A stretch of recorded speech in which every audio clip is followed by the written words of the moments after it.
Tensions between Israel and Hezbollah have escalated sharply following a series of Israeli airstrikes in Lebanon. The IDF targeted a Hezbollah missile warehouse in Beirut's southern suburbs of Dahya yesterday, a known stronghold of the terrorist group. The IDF stated that the facility housed precision-guided missiles, posing a significant threat to Israeli security. Prior to the strike, the IDF issued evacuation warnings to residents in the area, aiming to minimize civilian casualties. Despite these precautions, the attack has drawn condemnation from Lebanese officials. President Joseph Aoun criticized the airstrike as a violation of Lebanese sovereignty and called upon the United States and France to intervene and uphold the terms of the existing ceasefire agreement. In a separate operation earlier the same day, an Israeli drone strike in southern Lebanon's Houthi region resulted in the death of a Hezbollah terrorist. According to the IDF, the individual was involved in efforts to regroup and rearm Hezbollah forces. This marks the third Israeli strike in Beirut since the November 2024 ceasefire, following previous attacks in late March and early April. Israeli Prime Minister Benjamin Netanyahu and Defense Minister Israel Katz both said that Israel will not allow Hezbollah to grow stronger and pose any threat to it anywhere in Lebanon. They reiterated that this is the direct responsibility of the Lebanese government. These developments challenge the already fragile ceasefire brokered last November. The United Nations has expressed concern over the potential for further escalation and urged all parties to exercise restraint and adhere to the ceasefire terms. In a surprising announcement on board Air Force One, U.S. President Donald Trump stated that the United States is nearing a new nuclear agreement with Iran. Returning from Pope Francis' funeral in Rome, Trump told reporters, "We're in a very good place." Quote, "There's going to be a deal very soon. It's happening." This development follows a third round of negotiations held in Oman between Trump's special envoy Steve Witkoff and the Iranian Foreign Minister Abbas Araghchi. The talks, lasting over 4 hours, have been described by both sides as making significant progress. However, according to media reports, key issues remain unresolved, particularly concerning Iran's uranium enrichment activities and the inclusion of its missile program in the agreement, conditions that Tehran has so far rejected. The potential agreement garnered worldwide attention, noting the shift from previous U.S. administration's approaches to Iran's nuclear ambitions. While details of the proposed deal remain confidential, the emphasis on diplomacy over military action marks a notable change in strategy. The outcome of these negotiations could have significant implications for regional stability and global nuclear non-proliferation efforts. It will certainly have a direct impact on Israel. At the JNS Policy Summit in Jerusalem, Prime Minister Benjamin Netanyahu called for the complete dismantling of Iran's nuclear program and urged global support to confront growing regional threats. ILTV's Mayan Hoffman was on the ground. Let's take a look. Israeli Prime Minister Benjamin Netanyahu warned Sunday that Iran's nuclear program must be completely dismantled to prevent the Islamic Republic from obtaining nuclear weapons. Speaking at the Jewish News Syndicate Policy Conference in Jerusalem, Netanyahu said, "The real deal that works is a deal which removes Iran's capacity to enrich uranium for nuclear weapons." He cautioned that anything less would allow Iran to wait out international pressure and advance its nuclear ambitions later on. Netanyahu also said Iran's ability to develop ballistic missiles must be blocked, warning that if left unchecked, Iran would threaten major cities around the world, including in the United States. Israel's leader made clear that his country would act alone if necessary, stressing that preventing a nuclear Iran is critical not only for Israel's security, but for the future of the free world. Netanyahu also warned of broader Iranian aggression through proxy forces across the Middle East and highlighted a growing campaign of anti-Israel disinformation in Western countries. He said international support remains vital to counter these threats and to ensure Israel's ability to defend itself. He closed with a clear message. If there's one thing that has to be done is to fight back. That's what we do. We have to fight back. The two-day JNS Summit brought together more than 750 leaders, policymakers, diplomats, security experts, and influencers from around the world. Speakers included Netanyahu, U.S. Ambassador Mike Huckabee, Foreign Minister Gideon Sa'ar, Minister Nir Barkat, Pastor John Hagee, former Deputy National Security Advisor Victoria Coates, Israeli Ambassador to the UN Danny Danon, and many others. And joining me now is Daniel Alon, former Israeli Ambassador to the United States. Thank you for joining. Shalom, Sivan. Shalom, shalom. So President Donald Trump expressed optimism about reaching a new nuclear agreement with Iran. From your perspective, what is the current status of these negotiations and how realistic is the prospect of a deal in the near future? Well, Sivan, I don't think it should be surprising that this is the goal and the objective of President Trump is to close the Iran file in a peaceful manner. He said it as much during the campaign. Yes, it is true that he started with real threats to Iran, but this was only as a means to put the pressure. He said that, of course, if a satisfactory political solution is not obtained, of course, the military option is very clear. But it is, again, I believe that given the fact that he said that he wants to actually finish wars and not start wars, given the fact that escalation in the Gulf could hike oil prices, allow more inflation in the United States with the economic problem already existing there. And if you add his legacy that he would like maybe to be a peacemaker, all this actually brings the precedence to a diplomatic solution. The question, of course, is what will be the result? Because if we go back to the same agreement, the JCPOA of 2015 that Obama achieved, then it's really bad, and then there is no solution. And this is where the details are very important. So as you say, it appears Trump and this administration are favoring diplomacy at this time over military action. But this is likely not the route Israel would favor. Could this possibly create a rift between the two allies? Well, it's always possible. Rifts are possible between the best of allies. They've always been the case, even in World War II.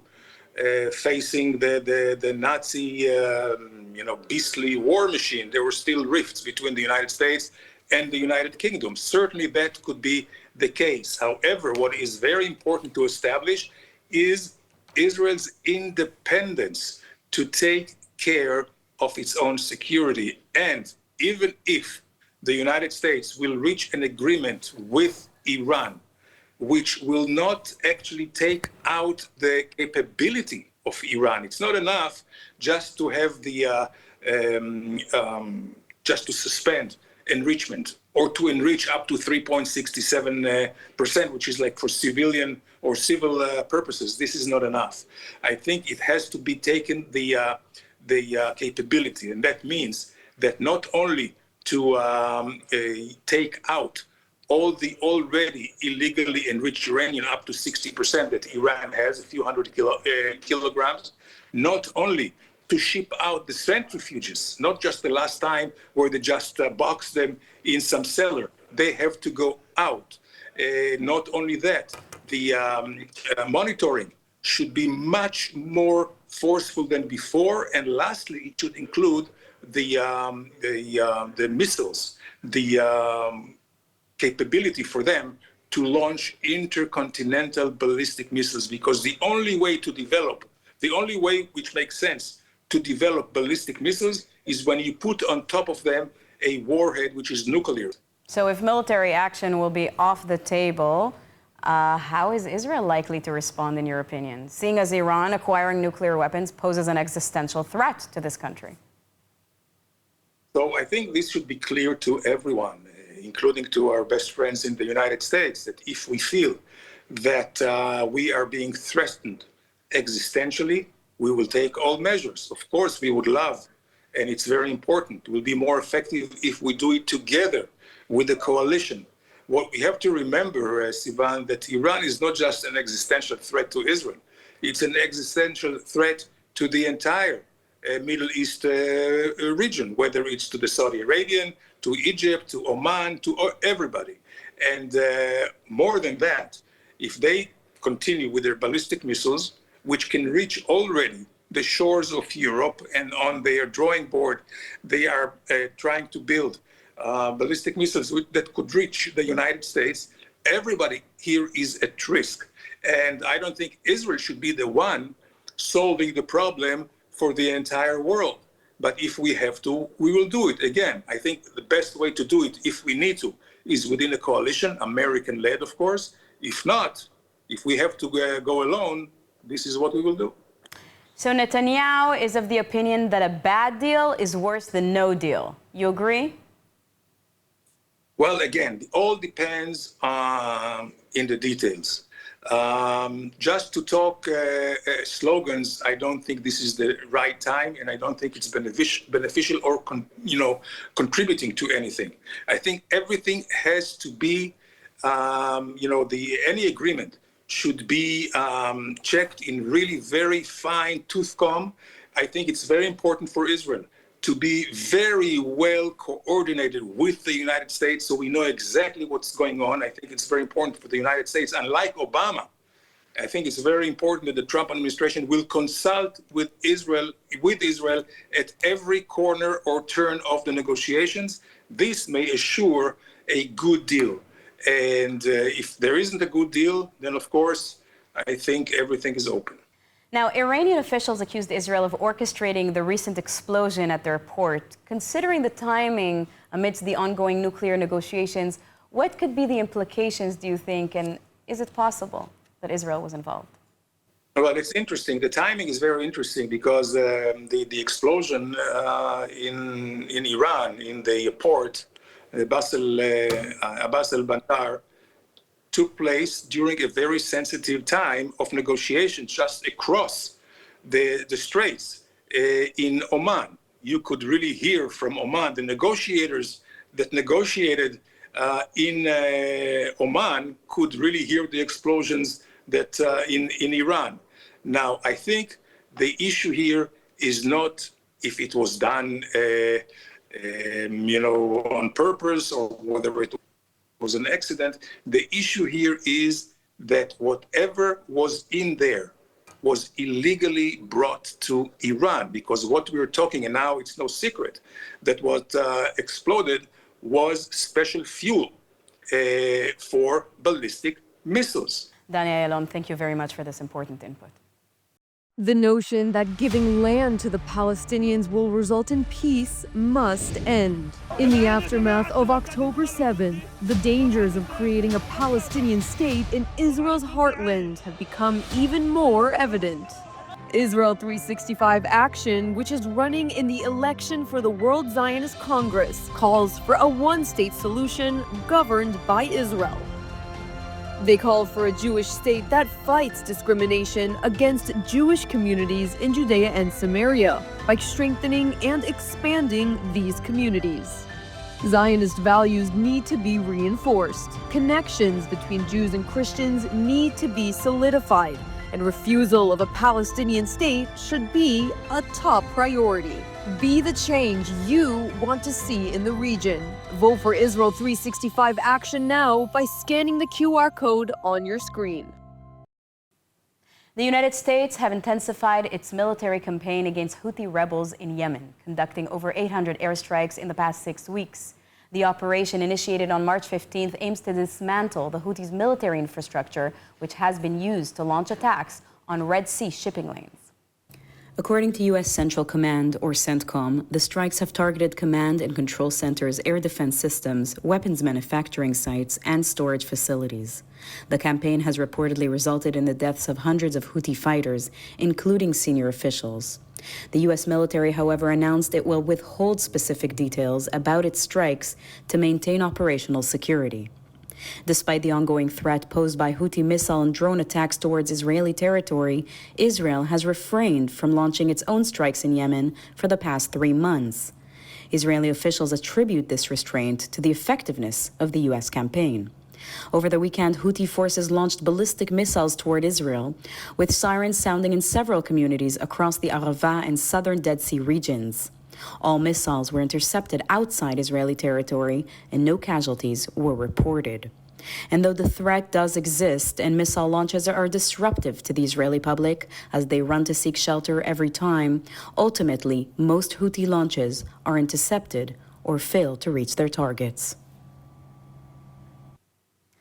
The IDF uncovered a cache of weapons in Rafah belonging to Hamas, concealed within bags labeled as humanitarian aid from the United Nations Relief and Works Agency, known as UNRWA.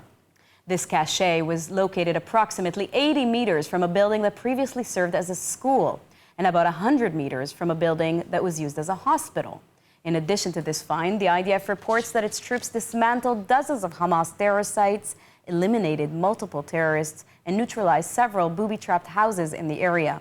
The military emphasized that the use of UNRWA aid bags for concealing weapons highlights Hamas's exploitation of humanitarian resources. The IDF stated that it will continue its operations in Gaza with the aim of dismantling terror infrastructure and ensuring the safety of Israeli civilians.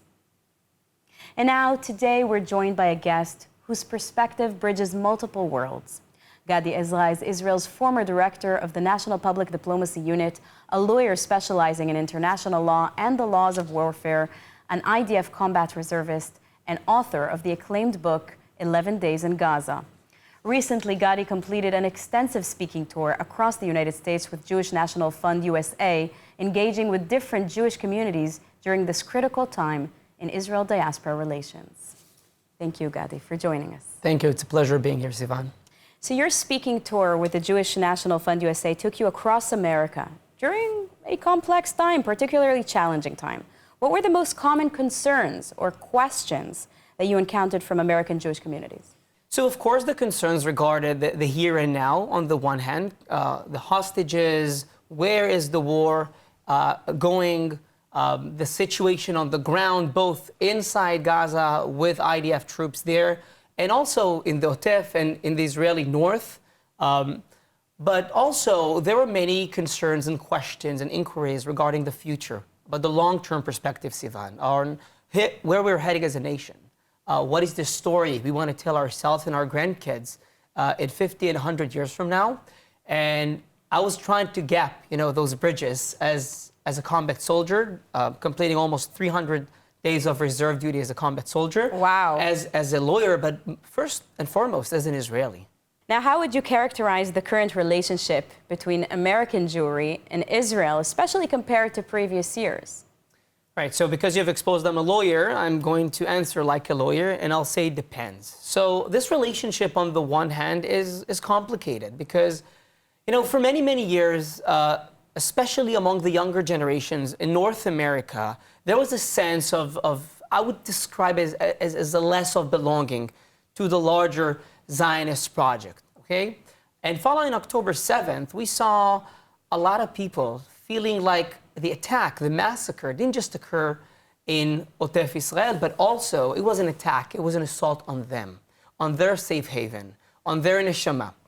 How do we take all this energy right now that we have, all these emotions and frustrations on the one hand and belief on the other hand, and take it to a constructive process in which we shape a joint story together? What I've seen through the work of Jewish National Fund USA there is a genuine attempt to do exactly that, either through their investments in Israel, but also through their engagements in North America, inter alia, through the events that I had the honor to partake in and bring my humble and modest perspective to the table. So if I ask you, based on your recent experiences, what gives you hope for the future of this vital relationship? Sivan, I always said I've done a day or two of reserve duty during this war, and I can tell you that, the symbol of Jewish National Fund USA was there in every corner in the kibbutzim, in the Otef. That was a reminder of the fact that we are not alone. And even when I went to the United States to speak with our Jewish family abroad, I felt something unique. Here's a country the size of New Jersey, and I don't mean to sound like a cliche, Sivan, but the size of New Jersey, that people from every corner of the globe feel like they have a share in it. And you know, they have ammunition to our enemies, but they don't have what we have. They don't have the spirit of the Jewish people. This is why I'm hopeful. This is why I'm sure we will win, because we talk a lot of times about Am Yisrael Chai. For me, this is the true materialization of the fact that Am Yisrael Chai, and even more so, Sivan, when I see the decisions on the ground being taken, the fact that people actually show up. Israel is the only place in the world in which during times of war, people are running in rather than running away. And throughout the war, when I see people coming, showing up, helping, it could be, you know, collecting strawberries or avocados or just giving a shoulder. That's what gives me hope, because this war is not just going to be won on the ground, on the kinetic battlefield. It's a war over the hearts and minds. And when I see the way we act as a people, as unified people, I'm pretty hopeful, Sivan. Wow, that is remarkable. And so is spending over 300 days in reserve duty. So thank you for that. Toda rabba. Gadi Isra, thank you. Toda rabba. In the hills of Israel's north, tradition, passion, and innovation come together to create something truly special. It's a story of land, identity, and craftsmanship, and it's changing the way we think about Israeli wine. Let's take a look. In the Upper Galilee, among quiet hills and fertile soil, something special is happening at Felstein Wineries. Wine isn't just a drink, it's a reflection of place, people, and purpose. Founded in 2014 by Avi Felstein, one of Israel's most respected winemakers, the winery is built on decades of vision and dedication. But what truly sets it apart is its deeper agenda. Felstein Winery is rooted in a clear agenda from day one. We're trying to investigate, to explore the local identity of Israeli wine. That identity of creating wine that speaks to the land and culture of Israel is at the core of everything they do. Our winery is an artisanal winery. We try to represent our main theme, which is the local identity of Israeli wine. Their wines don't imitate others, they represent something real, something uniquely Israeli. All our wine represent us. The Upper Galilee is more than a backdrop, it's part of the winery's DNA. This location is quite unique and quite a privilege for us because we were deeply involved in transforming the north of Israel, the Galilee, to the main Israeli vineyard region. Each bottle is made with care, using unique aging techniques that add depth and individuality. Even though we are growing and enlarging our production, each and every bottle gets its private treatment, as if to say, each and every bottle has its personal providence. That's the magic of Felstein, wines born from land, crafted by hand, and filled with meaning. Felstein Wineries, where Israeli wines find its voice. Now let's take a look at the weather forecast. Partly cloudy skies are expected around most of the country tonight, with temperatures reaching lows of around 15 degrees Celsius or 58 degrees Fahrenheit. Then tomorrow, we'll see clear skies alongside warm temperatures, seeing highs of 25 degrees Celsius or 77 degrees Fahrenheit. That's a wrap for today's news. For the latest updates from Israel on all your devices, be sure to follow our ILTV channels, subscribe to our newsletter, and explore our website, iltv.tv. Stay informed with the latest news straight from the heart of Israel. I'm Sivan Raviv. Be well, be safe, and thank you so much for watching.